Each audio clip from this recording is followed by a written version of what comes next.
আমি বাড়িতে চটপট করে হাতে মিষ্টি দই বানিয়ে ফেলছি। তার জন্য যা যা সামগ্রী লাগবে আমি নিয়ে নিয়েছি।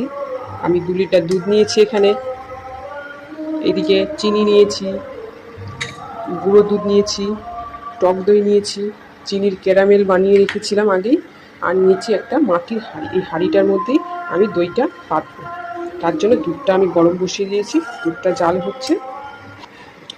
এইবার দুধটা অনেকটাই ঘন হয়ে এসেছে।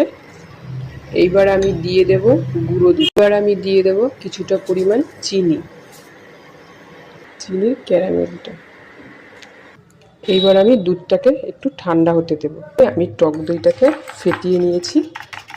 ফেটিয়ে নিয়ে কিছুটা টক দই আমি হাঁড়ির নিচে রেখে দিয়েছি। দুধটা ঠান্ডা হয়ে এসেছে। এবার খুব ঠান্ডাও না, খুব গরমও না। এই টক দইটা আমি মিশিয়ে দেবো। মিশিয়ে ভালো করে নেড়ে নেব।